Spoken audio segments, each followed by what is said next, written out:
ఓం నమో వెంకటేశాయ.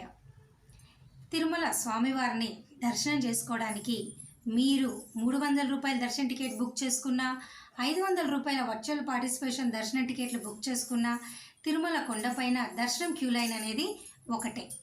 అలాగే తిరుపతిలోని ఉచిత సర్వదర్శనం టోకెన్లు విష్ణు నివాసము, శ్రీనివాసము, భూదేవి కాంప్లెక్స్లో తీసుకున్న, అలాగే అలిపిరి భూదేవి కాంప్లెక్స్ వద్ద శ్రీవారి నడక మార్గం దివ్య దర్శనం టోకెన్లు తీసుకున్న, తిరుమల కొండపైన క్యూ లైన్ ఒకటే.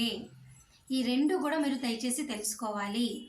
అలాగే ప్రస్తుతం అయితే అలిపిరి శ్రీవారి నడక మార్గం భక్తులకు నడక మార్గం టోకెన్లు నడక మార్గం మధ్యలో మీకు ఇవ్వటం లేదు.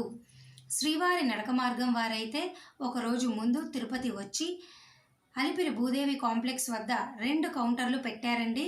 ఒక కౌంటర్లో ఉచిత సర్వదర్శనం టోకెన్లు ఇస్తున్నారు, మరొక కౌంటర్లో శ్రీవారి నడక మార్గానికి సంబంధించి దివ్య దర్శనం టోకెన్లు ఇస్తున్నారు. దయచేసి మీకు ఏది కావాలో ఆ టోకెన్లు భూదేవి కాంప్లెక్స్లో తీసుకోండి. ఒకవేళ మీరు అలిపిరి నడక మార్గంలో వెళ్ళేటట్టయితే మీరు విష్ణు నివాసము, శ్రీనివాసము లేదా అలిపిరి భూదేవి కాంప్లెక్స్లో సర్వదర్శనం టోకెన్ కౌంటర్లో ఈ 3 చోట్ల ఎక్కడో చోట మీరు టోకెన్ తీసుకొని అలిపిరి నడక మార్గంలో వెళ్ళండి. అక్కడ మీకు స్కానింగ్ అవసరం లేదు. తిరుమల కొండపైకి వెళ్ళాక సర్వదర్శనం క్యూ లైన్లోకి వెళ్ళి దర్శనం చేసుకోండి. ఇక శ్రీవారి నడక మార్గం వారైతే అలిపిరి దగ్గర భూదేవి కాంప్లెక్స్లో దివ్య దర్శనం టోకెన్ల కౌంటర్లోకి వెళ్ళి టోకెన్ తీసుకోండి.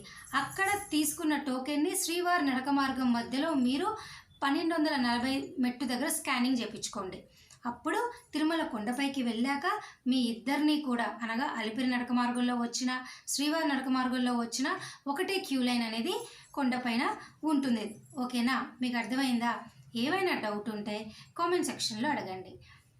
థ్యాంక్స్.